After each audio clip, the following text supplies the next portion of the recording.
جس دین کو میں اور آپ مانتے ہیں وہ در حقیقت ہماری نظر میں کیا ہے؟ غامدی صاحب کی کتاب میزان کا اگر آپ مطالعہ کریں تو وہ اس میں بتاتے ہیں کہ یہ دین اسلام جس کو میں اور آپ مانتے ہیں اس کا آغاز محمد صلی اللہ علیہ وسلم سے نہیں ہوتا۔ یہ دنیا کی اسکیم جس وقت اللہ نے بنائی ہے اور اس اسکیم کے تحت انسانوں کو یہاں بھیجنے کا فیصلہ کیا ہے تو سب سے پہلے اپنا یہ شعور انسان کی فطرت میں ودیت فرمایا ہے۔ چنانچہ انسان کی تخلیق سے پہلے ہی اللہ تعالیٰ نے اس کی ارواح سے مکالمہ کیا ہے اور جس وقت اس کو دنیا میں بھیجا ہے تو خیر و شر کا وہ یہ شعور ساتھ لے کر آیا ہے۔ اسی کو قرآن مجید نے بیان کیا ہے کہ جس وقت اللہ تعالیٰ نے ان کی ارواح سے پوچھا کہ کون ہے تمہارا رب، کیا میں ہوں؟ تو انہوں نے کہا قالوا بلا، بالکل تو ہی ہمارا رب ہے۔ اور یہ چیز انسانیت کے حافظے سے محو کر دی گئی، اس لیے کہ اس دنیا میں جو امتحان کی اسکیم درپیش ہے اس میں خدا اس پردے کو حائل رکھنا چاہتا ہے۔ لہٰذا جس وقت دنیا کی ابتدا کی گئی تو اللہ تعالیٰ نے اس ارادے اور اختیار کے ساتھ انسان کو یہاں پر بھیجا۔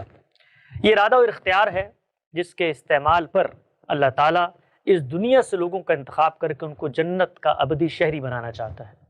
یہ محض کوئی کیلنڈر کا کھیل نہیں ہے، یہ کوئی رائی کا غلہ نہیں ہے، یہ کوئی رام کی لیلا نہیں ہے، بلکہ دنیا ایک متعین مقصد کے تحت خدا تعالیٰ نے تخلیق کی ہے، اور وہ مقصد کیا ہے کہ تمہارا یہاں پر امتحان کیا جائے۔ یہی وجہ ہے کہ پہلا انسان جس کو اللہ تعالیٰ نے دنیا میں بھیجا ہے اس انسان کو اللہ نے اپنا پیغمبر بھی بنا دیا، تاکہ کسی شخص کے پاس یہ عذر باقی نہ رہے کہ وہ روز قیامت اٹھ کے کہے کہ جو کچھ نور ہدایت تو نے ہمیں فطرت میں دیا تھا وہ تو ہم فراموش کر بیٹھے، لیکن تجھے کسی کو یاد دہانی کے لیے تو بھیجنا چاہیے تھا۔ تو خدا تعالیٰ نے پیغمبروں کی اسکیم جاری کی اور پہلا شخص جو اس دنیا میں مبعوث فرمایا اسی کو پیغمبر بھی بنا دیا۔ یہ سیدنا آدم علیہ السلام تھے، دین کی ابتدا ان سے ہوتی ہے، وہ اسلام کے پہلے پیغمبر ہیں۔ چنانچہ اس کے بعد اللہ تعالیٰ نے پے در پے انبیاء بھیجے۔ خدا کی یہی اسکیم جاری رہی یہاں تک کہ اللہ تعالیٰ نے انہی انبیاء میں سے بعض کا انتخاب کر کے ان کو رسول بنایا۔ یہ رسالت کا سلسلہ بھی جاری رہا یہاں تک کہ اللہ کے آخری پیغمبر محمد صلی اللہ علیہ وسلم مبعوث ہوئے۔ چنانچہ ہم یہ کہتے ہیں کہ دین اصلاً سب سے پہلے اللہ تعالیٰ نے انسان کی فطرت پہ ودیت کیا اور پھر اس کی تفصیلات پیغمبروں کے ذریعے دنیا تک پہنچائیں۔ اس پیغمبری کے سلسلے کے آخری پیغمبر محمد رسول اللہ صلی اللہ علیہ وسلم ہیں۔ آپ پر ختم نبوت ہو گیا ہے۔ آپ کے بعد قیامت تک کوئی شخص کسی حیثیت میں نبوت کا دعویٰ نہیں کر سکتا۔ نبوت اپنی حقیقت کے لحاظ سے بھی ختم ہو گئی ہے۔ قرآن مجید نے اس باب میں دو ٹوک اعلان کر دیا ہے۔ چنانچہ روئے زمین پر یہ جاننے کے لیے کہ خدا کی منشا کیا ہے اس کو دریافت کیا جائے، خدا کی خواہش کیا ہے اس کی یافت ہو، صرف ایک شخصیت ہے، وہ خدا کا فرستادہ، خدا کا منتخب، خدا کا چنیدہ شخص ہے جو اس زمین پر خدا کا ریپرزنٹیٹیو ہے۔ چنانچہ اس حیثیت میں دین کا تنہا ماخذ، واحد سورس اگر کوئی ہے تو وہ پیغمبر صلی اللہ علیہ وسلم کی ذات والا صفات ہے۔ آپ جس چیز کو دین قرار دیں گے وہ روئے زمین پر دین قرار پائے گی، اور جس چیز سے روک دیں گے وہ دین میں ممنوع قرار دی جائے گی۔ غامدی صاحب نے پھر اس کو بیان کیا کہ یہ دین کا تنہا سورس قیامت تک کے لیے حجت پیغمبر صلی اللہ علیہ وسلم کی جو ذات ہے، اس نے ہمیں دین دیا۔ کیسے دیا؟ دو صورتوں میں دیا۔ ایک اللہ کی وہ کتاب جو خدا کی طرف سے رسالت پاک صلی اللہ علیہ وسلم کے اوپر نازل ہوتی تھی، اس کتاب کے ذریعے دیا، قرآن مجید۔ اور دوسرا وہ عملی سنت جو ابتدائے انسانیت سے پیغمبروں کی تہذیب میں ہمیشہ سے جاری رہی، وہ عملی چیزیں ہیں، وہی دین کے عملی تقاضے ہیں، ان کو نسل در نسل خود انبیاء نے عمل کر کے منتقل کیا۔ چنانچہ نماز آدم علیہ السلام بھی پڑھتے تھے، موسیٰ علیہ السلام بھی پڑھتے تھے، نوح علیہ السلام بھی پڑھتے تھے، اسماعیل علیہ السلام بھی پڑھتے تھے، سب پڑھتے تھے۔ یہ وہی نماز ہے جو پھر پیغمبر صلی اللہ علیہ وسلم نے آگے جاری فرمائی۔ آپ نے اس کی ابتدا نہیں کی، لیکن پیغمبر جب آتا ہے تو وہ ان سنتوں کے اندر ترمیم بھی کرتا ہے، اضافہ بھی کرتا ہے، تجدید بھی کرتا ہے، اور ان کی تفصیلات سے بھی لوگوں کو آگاہ کرتا ہے۔ کہیں کوئی بدعت پیدا ہو گئی ہو تو اس کو بھی ٹھیک کرتا ہے۔ اس کو سنت کہتے ہیں۔ پیغمبر نے اس سنت کو خود انبیاء کے ٹریڈیشن سے، جس معاشرے میں وہ موجود تھے وہاں نماز پڑھی جا رہی تھی، وہاں حج ہو رہا تھا، وہاں لوگ زکوٰۃ دے رہے تھے، وہ روزے رکھے جا رہے تھے، یہ سب کچھ ہوا، اسی کو آگے انہوں نے تجدید کر کے، کئی ترمیم کر کے، کئی اصلاح و اضافہ کر کے جاری فرما دیا۔ یہ قرآن ہے، یہ سنت ہے۔ اس کے بعد پیغمبر کی ذات دنیا میں موجود تھی،